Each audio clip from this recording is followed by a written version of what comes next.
Hello dear student, this is Rebecca Adil from RA Knowledge Pod. Dear student, today we have to solve exercise number 1.3 that is from class 9th. It's a new book, no more new book. Actually अब हम कब तक इसको new book बोलेंगे.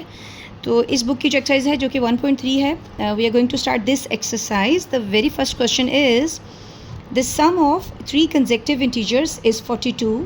Find the three integers.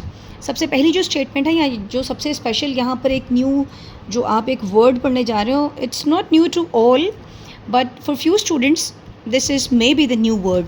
Conjunctive का मतलब होता है वो नंबर जो ऑर्डर वाइज लिखे जाते हैं, जो तरतीब से लिखे जाते हैं, they are called consecutive numbers. Just like अगर मैं बोलूँ 1 2 3 4 5 6 7 they all are in consecutive orders और दे आर कंजेक्टिव नंबर्स. इसके अलावा अगर बोला जाए 2 4 6 8 they are consecutive numbers. Means जो एक प्रॉपर ऑर्डर में होते हैं, किसी पैटर्न को फॉलो करते हैं, तो वो होते हैं कंजेक्टिव नंबर्स. तो यहाँ वो ये कहता है कि sum of three consecutive integers is 42. Remember one thing I have told you in my class that is का मतलब जो होता है मैथमेटिक्स में स्टेटमेंट्स जो क्वेश्चंस होते हैं उसमें इज़ बोलते हैं इक्वल को. ठीक है, और वो इंटीजर्स आपको पता क्या होते हैं, नेगेटिव भी हो सकते हैं, पॉजिटिव भी हो सकते हैं, क्योंकि उसने कोई फिक्स नहीं कहा कि पॉजिटिव है या कैसे, क्योंकि इंटीजर्स तो कुछ भी हो सकता है, पॉजिटिव नेगेटिव दोनों हो सकते हैं. तो यहाँ पर जो हम कंजेक्टिव नंबर सपोज करेंगे वो किस तरह से करेंगे. देखें, अगर अब नहीं आपको समझ आती कि फिर भी नहीं समझ आ रही, तो अगर जब मैं कह रही हूँ ऑर्डर वाइज नंबर हैं, तो पहला जो नंबर है वो x है, दूसरा नंबर है वो जो x+1 है, और जो थर्ड नंबर है वो x+2 है. मीन्स अगर मैं इसको और एलेबोरेट करूँ और डिफ़ाइन करूँ, अगर मैं ये कह लेती हूँ कि चलो x की वैल्यू को 1 सपोज करते हैं. ठीक है, अगर ये 1 है तो ये क्या होगा, 1 + 1 दैट विल बी 2, और ये 1 + 3 दैट इज़ 3. तो अगर देखा जाए, मैंने आपको थोड़ी देर पहले बताया कि कंजेक्टिव नंबर कैसे होते हैं, जो ऑर्डर में लिखे जाते हैं. अब अगर आप गौर करो तो 1 2 3 जो हैं वो ऑर्डर में लिखे जा रहे हैं, बिल्कुल तरतीब से लिखे जाने वाले नंबर हैं. तो इट मीन्स, लेकिन जब हम इस तरह के स्टेटमेंटल क्वेश्चंस करते हैं तो वहाँ पर हमें नहीं पता होता कि अब हम कौन से नंबर सपोज करें, क्योंकि वो तो ढेरों ढेर इतने ज़्यादा नंबर्स हैं कंजेक्टिव नंबर. चाहे वो 2 4 6 8 की लैंग्वेज में बात करें, चाहे 1 3 5 7 बात करें, चाहे 1 2 3 बात करें. ये तो मैंने सिर्फ 3 एग्जाम्पल्स दिए हैं. There are a lot more other examples of consecutive numbers. तो हम नहीं कह सकते कि हमें कौन से नंबर चाहिए. तो जब हमें कोई फ़िक्स बात नहीं दी जाती क्वेश्चन में गिवन, तो फिर हम क्या करते हैं, फिर हम एक्स वाई की लैंग्वेज में बात करते हैं. ठीक है, तो पहला नंबर हम क्या सपोज करेंगे, x, दूसरा नंबर क्या होगा x+1, और तीसरा नंबर x+2. अगर कभी वो 4 नंबर कह दे तो अगला नंबर ऑफ कोर्स क्या होगा, x+3. शुरू करते हैं. देखें, हम let this be the three consecutive integers by condition, या according to the given condition भी आप लिख सकते हैं कि हमारे पास कंडीशन क्या है क्वेश्चन में, कि इन तीनों नंबर्स को आप प्लस करेंगे, और इस का मतलब क्या था, इक्वल साइन. देखिए वहाँ क्वेश्चन की स्टेटमेंट अगर मैं आपको रिकॉल कराऊँ तो वो क्या है, sum of the three consecutive number is 42. ये हमने कंडीशन को फॉलो किया, उसके अकॉर्डिंग हमने स्टेटमेंट बना ली. अब हम क्या करेंगे, x + x क्या होगा, 3x, 2 + 1 3 is equal to 42. 3 plus है वहाँ पर माइनस हो जाएगा, इनको माइनस करेंगे 39 आएगा. 3 मल्टीप्लाई यहाँ पर आकर डिवाइड होगा, 3 1 3 3 और 13 सा 39 होगा. अब देखिए ये आपने क्या मालूम कर ली, you have your value with x, लेकिन आपको 3 नंबर्स मालूम करने हैं. अब बारी बारी क्या करेंगे आप, सबसे पहले आप वैल्यू जो पुट करेंगे, फर्स्ट इंटीजर आपके पास क्या, और ये हमारे पास पॉजिटिव इंटीजर आया, नो प्रॉब्लम, बिकॉज ये भी तो एक इंटीजर ही है. तो यहाँ पर x की वैल्यू 13 है. सेकेंड इंटीजर क्या होगा, x+1, यानी कि 13 + 1 दैट इज़ 14. फिर थर्ड इंटीजर x+2, 13 + 2 15. तो इस तरह से आपके पास 13 14 15 रिक्वायर्ड कंजेक्टिव नंबर हैं. तो देख लें, आप खुद सोचें, क्या 13 14 15 कंजेक्टिव नंबर्स हैं. तो आपका जवाब ये होना चाहिए, yes they are consecutive, because they are written in an order. They don't like पहले 13 है, फिर 15 है, फिर 17 है. ये बिल्कुल एक सीक्वेंस में लिखे गए नंबर हैं. It means they are consecutive numbers, and that's it. There is nothing else we have to do in this question. Will move towards the next question, that is the diagram shows, here you have the diagram, you can see this is the right angle triangle ABC. A पर आपका 90 degree का angle बन रहा है, and this is a right angle triangle. ये इसकी जो base है ये इसका परपेंडिकुलर है, एंड दिस इज़ हाइपोटेन्यूस. ये H है आपकी, ये बेस है और ये परपेंडिकुलर है. ये इसकी वैल्यू दे दी गई है. अब वो ये कहता है the diagram shows the right angle triangle ABC in which the length of AC, जो AC की लेंथ है वो ये दी हुई है, मतलब कि कोई लेंथ जो होती है किसी नंबर में होती है, ये लेंथ है. The area of the triangle ABC is this, जो इसका एरिया है, इस पूरी ट्राइंगल का जो एरिया गिवन है, क्योंकि ये सेंटीमीटर स्क्वायर में, तो ऑफ कोर्स अगर स्क्वायर में है तो ये इसका क्या है, ये एरिया है। इन केस अगर आपको यूँ नहीं समझ आ रहा तो आप सेंटीमीटर स्क्वायर से जज कर सकते हैं कि देखें यहाँ पर सेंटीमीटर की पावर 1 है, इसका मतलब ये सिंगल लेंथ है। अगर सेंटीमीटर स्क्वायर है it means this is not the length but this is the area and you have to find the length of A B. You have to find A B की जो length है वो जो ये वाली length है आपने मालूम करनी है, ठीक है। The length no A B की जो लेंथ है वो गिवन है, क्योंकि यहाँ स्पेस नहीं थी तो यहाँ अलग से मेंशन कर दी है। तो ए बी की लेंथ ये दी हुई है and where A B of course integers हैं, like they could be any numbers. So there is the picture in front of you, we have to solve it. Given हमारे पास क्या है, ए सी की जो लेंथ है ये गिवन है, area of the triangle given था बुक में वो ये गिवन है। फाइंड हमने क्या करना है, ए बी यानी कि परपेंडिकुलर, इसकी लेंथ मालूम करनी है। वी नो दैट एरिया, आपको पता है कि ये इसका फॉर्मूला है जो कि आपको पहले से आना चाहिए। इन case if you don't know the area of triangle it will be half into base into height. ये हाफ वैसे ही आगे इसको हाफ बोलते हैं। बेस की वैल्यू, बेस आपके पास क्या है ए सी, और हाइट आपके पास क्या है, इसको एल्टीट्यूड बोलते हैं। इसको इसका दो नाम है, एल्टीट्यूड बोलते हैं, परपेंडिकुलर बोलते हैं या हाइट बोलते हैं। और हाइट क्योंकि आपको पता नहीं वही आपने क्या करनी है, फाइंड आउट करनी है। और यहाँ पर एरिया की वैल्यू आपको गिवन है वो आप इसके नीचे लिखेंगे। ओके नेक्स्ट आप देखें, नेक्स्ट यहाँ पर ये देखें, यहाँ पर हमने उसकी वैल्यू लिख दी जो हमारे पास क्या था, यहाँ पर एरिया ऑफ द ट्रायंगल वो लिख दी। या उसके बाद क्या करेंगे, ये हाफ था, यहाँ पर ए सी की वैल्यू थी और ये A B as it is आ गया। अब आप क्या करेंगे, 2 यहाँ पर डिवाइड हो रहा है, वहाँ पर जाके क्या होगा, मल्टीप्लाई। ये चीज़ एज इट इज़ आ जाएगी क्योंकि ए बी हमने फाइंड आउट करना है, तो ये साथ साथ चलने दें, साथ साथ इसको चलने देंगे, इसको यहाँ से ख़त्म नहीं करेंगे। ओके उसके बाद क्या करेंगे, अब ये चीज़ पूरी यहाँ मल्टीप्लाई है, यहाँ पर आके क्या हो जाएगी, डिवाइड हो जाएगी। ए बी इसको एज इट इज़ यहाँ लिखने दें। ओके अब हम ऐसा कर सकते हैं कि अगर हमारे पास कभी भी इस तरह से कोई चीज़ लिखी हो 2 बराबर है x के, तो नॉर्मली हम x को अपने लेफ्ट हैंड पे ले जाएंगे, x is equal to 2, because ये हमने क्या करना है, फाइंड आउट करना है।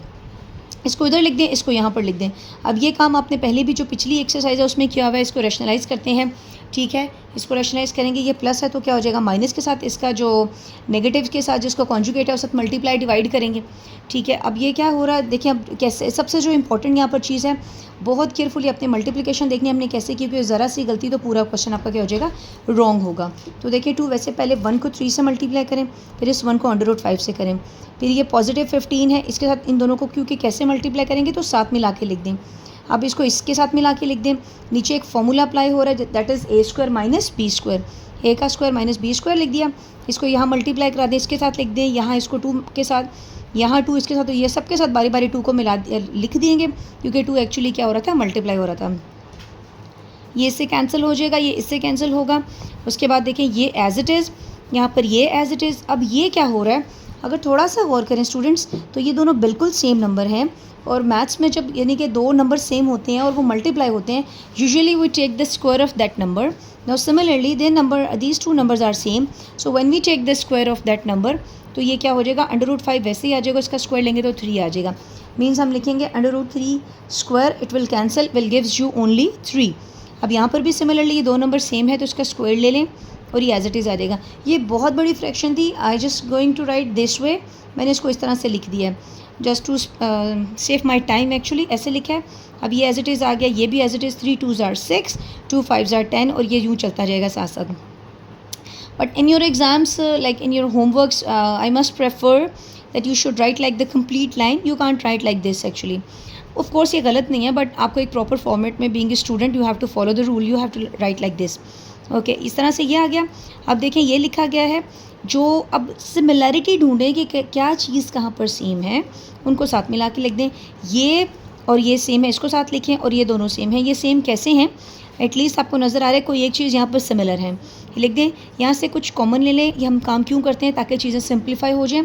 √3 कॉमन आ रहा है, यहाँ से √5 कॉमन आ रहा है, ये 2 - 10 होगा। और ये पॉजिटिव नंबर जो है, इसको मैं आपको पता है कि आई ऑलवेज़ रेफ़र कि पॉजिटिव को शुरू में रखें और नेगेटिव को सेंटर में रखें।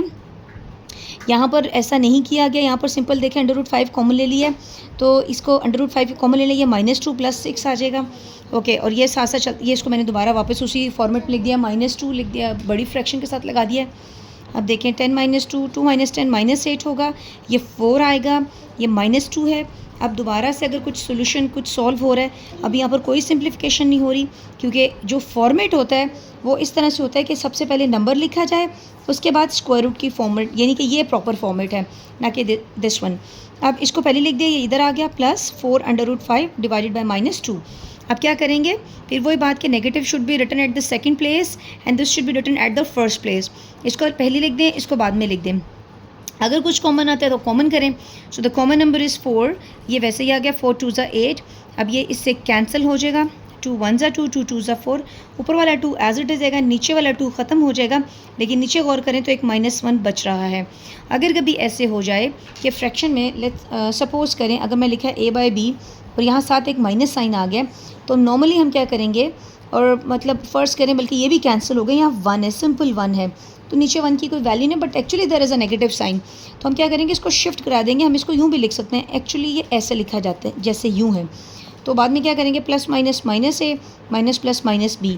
तो इतना लंबा प्रोसीजर करने के बजाय आप माइंड में रखें कि अगर रीज़न इसकी ये है, दिस इज़ द कह दें जो बिहाइंड द सीन ये स्टोरी है, लेकिन डायरेक्ट कर सकते हैं minus plus minus minus minus plus. यहाँ समटाइम इसको देखें, जैसे मैंने यहाँ लिखा हुआ है, इसको माइनस को बस मैं यहाँ लगा दिया, लेकिन आप यूँ भी कर सकते हैं माइनस प्लस माइनस और माइनस माइनस प्लस, चाहे तो यहाँ पर खाली एक माइनस लगा लें। तो जो है ये आपके पास, आपने क्या मालूम कर लिया है, लेंथ ऑफ ए बी, आपने ए बी की क्या मालूम कर ली, लेंथ मालूम कर ली, जिसको हमने क्या बोला था, पर पैंडिकुलर या हाइट मालूम कर ली उसकी। नेक्स्ट क्वेश्चन हम देखते हैं क्या है इसका, क्वेश्चन नंबर 3। क्वेश्चन नंबर 3 आपके पास क्या है, a rectangle has sides of length this metre and this metre. Of course आपके पास एक रेक्टेंगल है, तो लेंथ जो होती है वो मीटर या सेंटीमीटर में, यहाँ पर जो लेंथ है वो मीटर में शो हो रही है, दो लेंथ्स दी हुई हैं। Express the area of the rectangle in the form of this. उसने बोला जब जो भी आप इसका एरिया मालूम करेंगे वो इस फॉर्मेट में होना चाहिए, where A and B are integers. A और बी क्या है, इंटीजर्स हैं। हमारे पास एक रेक्टेंगल की बात हो रही है। Let the length of the rectangle, you can draw even a rectangle और उसकी ये वैल्यूज़ लिख देंगे, कॉरेस्पॉन्डिंगली उसकी वैल्यू ना भी लिखें, it's okay, no matter. Let length of the rectangle, ये आपके पास एक लेंथ ये है, आपको पता है अगर ये लेंथ है तो सेम दोनों लेंथ यही होंगी, अगर ये लेंथ है तो दोनों ऑफ कोर्स सेम होंगी, और अगर एक विड्थ है तो दूसरी भी वही होगी। और जो विड्थ ऑफ द रेक्टेंगल ये है, विड्थ को W से रिप्रेजेंट करते हैं, लेंथ को L से रिप्रेजेंट करते हैं। मीटर लिखना ज़रूरी है क्योंकि ये इसके यूनिट्स हैं। As we know that area of the rectangle is equal to A which is equal to length into W which is the formula of area of rectangle. what is your length, this is your length and this is your width, you simply have to multiply each other। हम multiplication में सबसे पहले थोड़ी जहाँ simplification हो रही है तो वो सिंप्लीफिकेशन कर लेंगे। स्क्वायर रूट 18 आपको पता है हमने इसके प्राइम फैक्टर्स बनाए होंगे, 2 9s are 18, ठीक है, 3 3s are 9 और 3 1s are 3। तो ये तो बन गया इसका पूरे का पूरा एक पेयर, यानी कि 2 प्लस ये तो आ गया एज इट इज़ 3 के ऊपर 2 इंटू 2, और इसको क्या किया 5 माइनस 2 2s are 4, ठीक है, ये एज इट इज़ है। अब देखें, अब ये वैसे ही आ गया, ये से कैंसिल हो जाएगा, अंडर रूट 2 यानी कि स्क्वायर 2 के ऊपर स्क्वायर रूट आ जाएगा 5। अब अगर आपको थोड़ा सा रिकॉल करें, एक रूल है, अगर यूँ नंबर सेम हो, this is like somehow the rough work, अगर ऊपर नीचे सेम नंबर हो, अगर इसको रैशनलाइज करें डिनोमिनेटर का, तो ये क्या हो जाएगा, इस तरह से लिखेंगे, हमने प्रीवियस एक्सरसाइज में ये किया हुआ है। तो जब 2 का स्क्वायर रूट लेंगे तो ये कैंसिल होगा, तो ये आ जाएगा 2/2, और ये 2 2 से कैंसिल, तो अंडर रूट 2 आ गया, ठीक है। तो इस तरह से इसको सॉल्व करेंगे। देखिए इन दोनों को जब मिलाएंगे तो ये बन जाएगा 2 एज इट इज़। ये दोबारा यहाँ देख लीजिएगा, ये चीज़ इस तरह से करके यहाँ तक पहुँचे हम, ओके। अब सिंप्लीफिकेशन, सिंपल मल्टीप्लिकेशन हो रही है। पहले 2 को इसे 2 5s are 10, 2 2s are, मतलब मैंने ना डायरेक्ट नहीं किया, I have done all the steps for you. 2 को पहले 5 के साथ लिखें तो डायरेक्ट 2 5 से 10 होगा। 2 को इसके साथ मिला के लिखें, फिर इसको इसके साथ मिला के लिखें, इसको इसके साथ, और plus minus minus, okay. There are some few students, of course few students वो यूँ भी करते हैं, उन्हें ये भी मुश्किल प्रोसीजर लगता है। For them you students, you people can do like this, आप लोग इस तरह से भी कर सकते हो, which will be more appropriate for those who are actually weak in maths. मतलब पहले लिखें 2, फिर पूरी की पूरी ब्रैकेट एज इट इज़, फिर लिखें ये नंबर सेकंड में पूरी की पूरी ब्रैकेट। तो इस तरह से आपके जो मिस्टेक के चांसेस हैं वो बहुत कम हो जाएंगे। But those students who are good in mathematics, of course they don't need to do this one, they directly do the multiplication, okay. अब देखें ये 2 2s are 4, ये एज इट इज़ आएगा, 3 5s are 15 as it is. Don't go inside this because this is this work as a locker, you can't go inside this square root until or unless it will not be cancelled with this 2. Okay, now 6 as it is, इसका क्योंकि दो same number हैं, of course you have to take the square will be 2. Okay, ये as it is, ये भी as it is, ये भी as it is, 6 2s are 12. थोड़ा सॉल्व कर लें, सिंप्लीफाई कर लें, तो इन दोनों को सॉल्व करेंगे तो -2 आ जाएगा। अगर गौर करें तो ये दोनों बिल्कुल सेम है। मैं इसको थोड़ा अलग से आपको बताती हूँ किस तरह से ये लिख सकते हैं आप इसको। अगर आपके पास कभी ऐसे हो जैसे ये 4 √2 है विद अ नेगेटिव साइन और प्लस 15 √2, तो ये दोनों सेम नंबर कंसिडर, जैसे x + x होता है। तो देखें ये इसकी जो चीज़ है वो सेम है, तो 15 में से 4 को माइनस करेंगे तो 11 आ जाएगा, 11 √2 पॉजिटिव साइन आएगा। तो इस तरह से सॉल्व है। और ये आपने मालूम किया area of rectangle, because you are going to find the area, so you have to put the metre square. तो इस तरह से आप लिख सकते हैं इसको। अगर आप और भी फॉर्मेट में लिखना चाहते हैं, so the negative number should be inside, तो ये इस तरह से भी लिखा जा सकता है। डन। क्वेश्चन नंबर 4 देखते हैं। What is question number 4? Question number 4 में देखें, find 2 numbers whose sum is 68 and difference is 22। ठीक है, अब कहते हैं कि दो नंबर आपने मालूम करने हैं, दो नंबर्स जिसका सम तो 68 है लेकिन उनका डिफरेंस क्या है, 22 है। तो याद रखिए मैथ्स में यहाँ पर मैंने बताया कि स्टेटमेंटल क्वेश्चन में इसका मतलब इक्वल होता है। और आप बोलेंगे दो नंबर्स हैं वो x और y आप सपोज कर सकते हैं, क्योंकि जब वो आपको नंबर नहीं पता तो एक x होगा दूसरा y होगा। तो क्या करेंगे, x + y is equal to 68 and x - y is equal to 22। तो this way you can make your equation. तो इस तरह से आपने बना ली है एक जो दो इक्वेशंस बनेंगी। Let x y be the required numbers, you don't have the number, so you have to consider it on your own, क्योंकि आप खुद से एक सपोज करेंगे वो नंबर्स। तो पहला x है दूसरा y है, ये आपके रिक्वायर्ड नंबर्स हैं। सम करेंगे दोनों का तो क्या बनेगा, 68 और डिफरेंस 28 है। बाय द गिवन कंडीशन और according to the given condition x + y 68 and x - y 22। This is your equation number 1 and this is your equation number 2। अगर गौर करें, ये हमने प्रीवियस क्लास 8 में या प्रीवियस क्लासेस में आपने पढ़ा हुआ है कि जब दो इक्वेशंस इकट्ठी आती हैं जिसको हम कहते हैं साइमल्टेनियसली सॉल्व करना, तो the procedure that we have to follow is that, अगर गौर करें तो ये पॉजिटिव है ये नेगेटिव है, तो कुछ किए बगैर आप सोचें सिंपल अगर आप इन दोनों इक्वेशंस को ऐड कर दें, एडिंग इक्वेशन 1 एंड 2, तो ये दोनों कैंसिल हो जाएंगे। तो x + x 2x इनको ऐड करेंगे तो 8 + 2 10 होगा, और 6 और 2 8 होंगे और एक 9, ये आ जाएगा 90। 2 मल्टीप्लाई वहाँ पर जाके डिवाइड हो जाएगा 45। Now you have to put the value of x in any equation wherever you want, rather in 1 or 2. So you will get your value exactly. Putting the value of x in equation 1. Equation 1 में इसकी value put कर दें 45, बाकी सब as it is। 45 यहाँ plus है, वहाँ पर जाके माइनस होगा, you will get the value of y that is 23। तो जो आपके रिक्वायर्ड नंबर्स हैं, तो जो आपके पास x की जो इंटीजर्स आपने सपोज किए थे नंबर, x क्या आ गया है 45 और y आपके पास क्या है 23। तो अगर आप अपने इस क्वेश्चन को चेक करना चाहते हैं, समटाइम बहुत इंटरेस्टिंग क्वेश्चन इस तरह से होते हैं कि आपको आंसर देखने की ज़रूरत नहीं पड़ती, आपको देखना नहीं पड़ता, आप अपना आंसर खुद से वेरीफाई कर सकते हैं। वो किस तरह से कि अगर आप इन दोनों क्वेश्चंस को, ये दो नंबर्स को प्लस करेंगे तो आपको 68 ही मिलेगा, और अगर आप इन दोनों को माइनस करेंगे तो आपको 22 मिलेगा। आप वेरीफाई करके देख लें तो यही होगा। तो सोचें इस तरह का क्वेश्चन आता है तो आपको आंसर उसी वक्त कन्फर्म हो सकता है, no need to confirm your answer. Next देखते हैं क्वेश्चन नंबर 5। क्वेश्चन नंबर 5 आपके पास क्या है, the weather in Lahore was unusually warm during the summer of course. ये 2024 की कोई रीडिंग ली गई और बता रहे हैं कि इस तरह से लाहौर का जो मौसम है वो बहुत ज़्यादा जो है वो हॉट है। ओके, नेक्स्ट क्या है, the TV news reported temperature as high as 48 degree Celsius. Of course इन दिनों में भी कुछ ऐसा ही चल रहा है।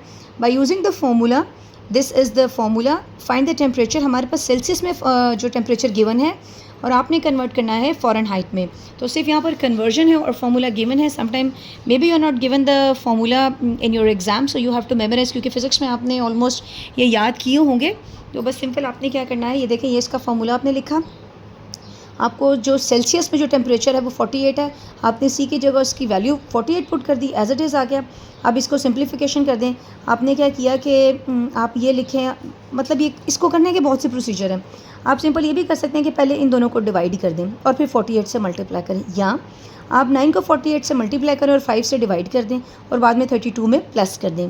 होप सो आपको समझ आ गई। यहाँ पर क्या किया कि 48 को 5 से डिवाइड किया गया है ये 9.6 आ गया है और बाद में 9 से मल्टीप्लाई। आप कुछ भी कर लें, सिंपल आप ये भी कर सकते हैं कि पहले इन दोनों को मल्टीप्लाई करें 5 से डिवाइड कर दें, तो फिर भी आपका आंसर बिल्कुल ठीक होगा। तो इस तरह से इनको मल्टीप्लाई करने के बाद प्लस कर लें तो आपको फ़ौरन हाइट में आपका आंसर मिल गया। नेक्स्ट क्वेश्चन देखते हैं, that is question number 6।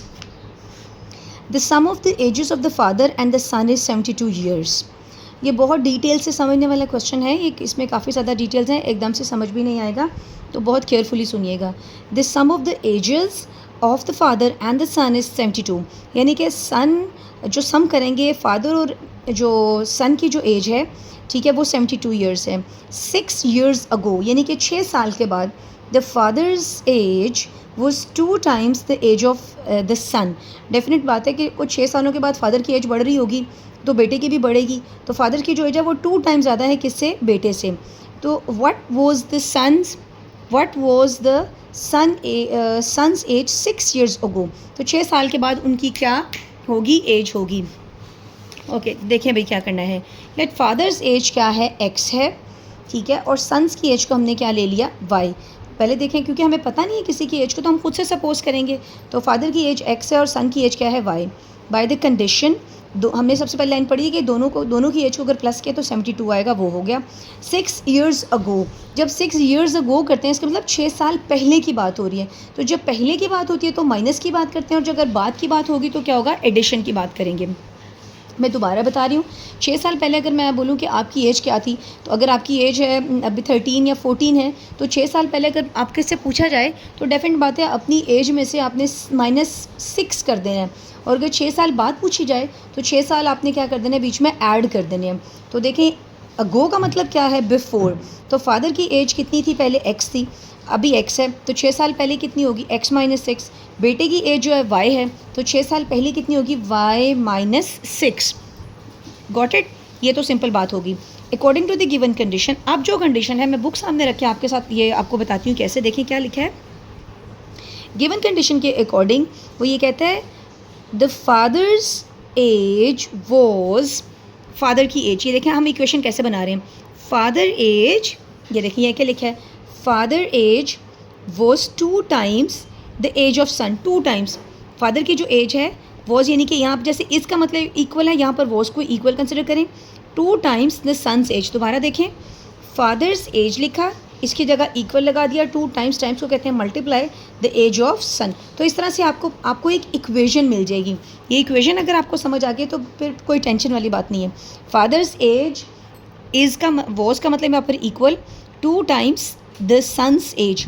Father की एज क्या है, अब चेक करें, अभी एज क्या है, x - 6, इक्वल साइन वैसे ही 2 आ गया, और जो सन की एज है y - 6, ठीक है। अब क्या करेंगे, x - 6, 2 1 ज़ा 2, 2 6 ज़ा 12, उसके बाद 2y प्लस है, यहाँ पर क्या हो जाएगा, -6 माइनस है, वहाँ पर क्या हो जाएगा, plus.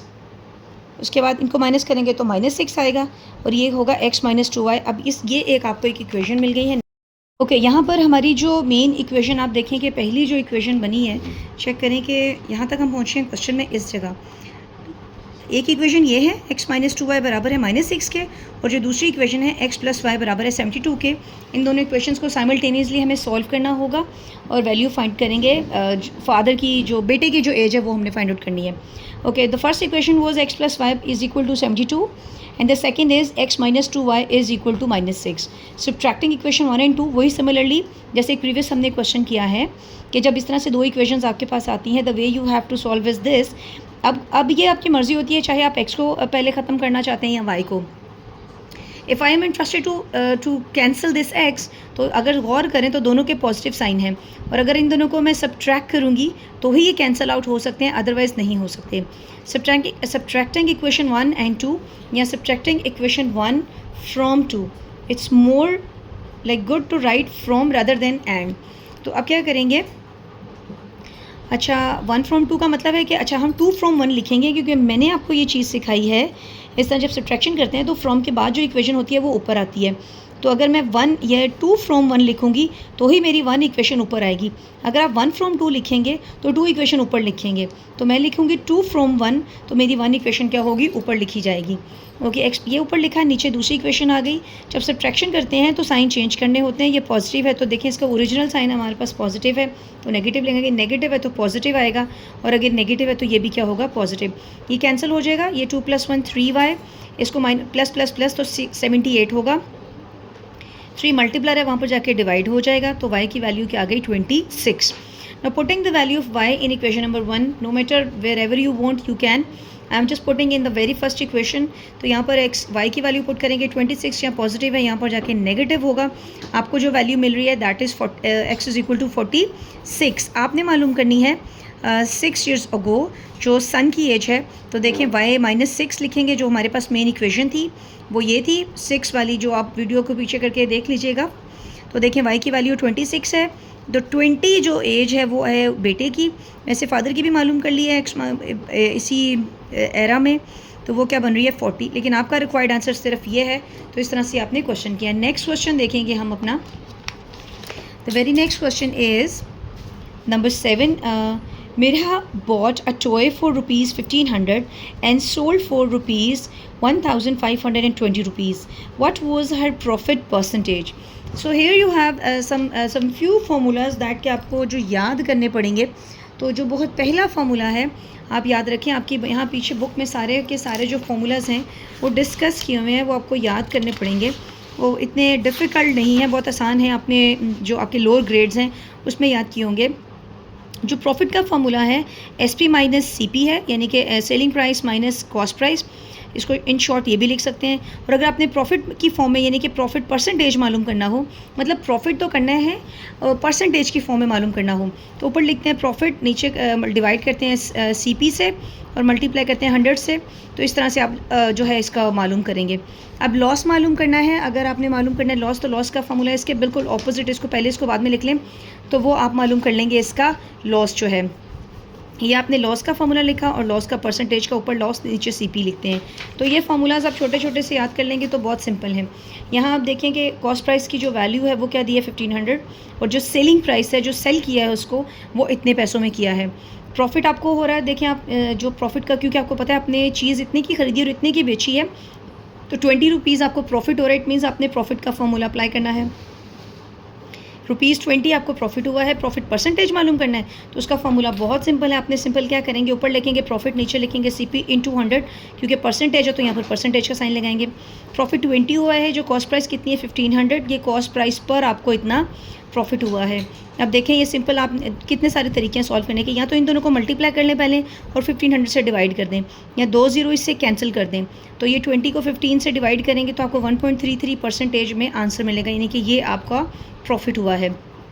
Next question, the last question is that, not the last but the second last actually. The annual income of Tayyab is rupees this, while the exempted amount is this. How much tax would he have to pay at the rate of this? उसने बोला जो annual income है वो इतनी है, जो उसकी तैयब की जो एनुअल इनकम है, और जो उसमें से जो कटिंग होके उसको जो हो रही है वो क्या है, ये है। How much tax would he have to pay, वो कितना टैक्स जो पे करें इस रेट पर। रेट जो है वो टैक्स का इतना है 0.75%। जो एनुअल इनकम है वो आपके पास क्या है 9,60,000, और जो एग्जेम्प्टेड अमाउंट है वो है 1,30,000। जो टैक्स का रेट है वो 0.75% है।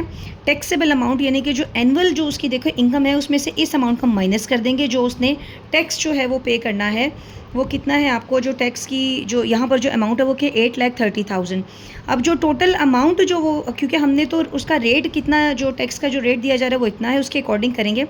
0.75 जो रेट था उसका, परसेंट ऑफ टैक्सेबल अमाउंट जो ये अमाउंट है, हम इस नंबर को लिखेंगे, मल्टीप्लाई करेंगे इस नंबर के साथ।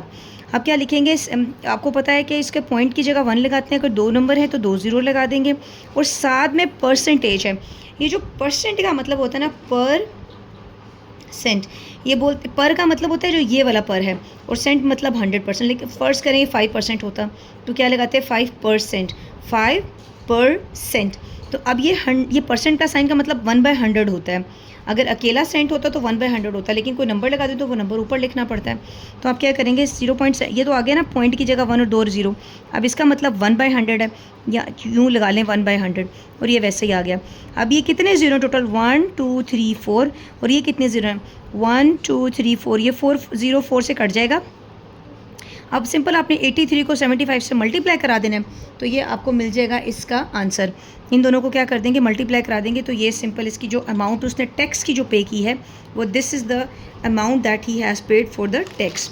नेक्स्ट देखिए आपका जो क्वेश्चन है, नेक्स्ट क्वेश्चन है, let me read the question, that is find the compound markup on rupees 3,75,000 for 1 year at the rate of 14% compounded annually। तो ये वो क्वेश्चंस होते हैं, ये बैंकिंग से रिलेटेड कुछ क्वेश्चंस हैं जो आपने क्या, उसने क्या कंपाउंड यानी कि टोटल एक मार्कअप मालूम करना है। ये टोटल रुपीज़ हैं 1 साल के लिए, और उसका रेट कितना है, ये रेट है। आपने सिंपल बस इसकी डिटेल में नहीं जाना, यू हैव टू सी कि आपके जो प्रिंसिपल अमाउंट यानी कि जो टोटल अमाउंट है वो आपने लिखी, टाइम कितना है 1 ईयर के लिए, और रेट कितना है 14%। कंपाउंड मार्कअप जिसका सिंपल फार्मूला है P × T × R। जो प्रिंसिपल अमाउंट है वो आपकी ये है, टाइम 1 ईयर है, और रेट कितना है 14%। 1 की यहाँ कोई वैल्यू नहीं कंसिडर होगी, एज इट रहेगा। 14% का मतलब है 14 पर और सेंट। सिंपल आप इन दोनों को करेंगे मल्टीप्लाई और 100 से कर दें डिवाइड, या सिंपल आप ऐसे भी कर सकते हैं कि 2 ज़ीरो इससे कैंसिल कर दें और 14 को इससे क्या करें, मल्टीप्लाई। तो ये जो अमाउंट है आपकी क्या आ गई, 52,500 आपका कंपाउंड मार्कअप आया है इस क्वेश्चन का। सो डियर स्टूडेंट, यहाँ पर आपकी 1.3 ख़त्म हो जाती है। होप सो आपको समझ आई होगी। In case if you have some query, some question, you can ask me. I will see you in the next video. Till then take care, good bye.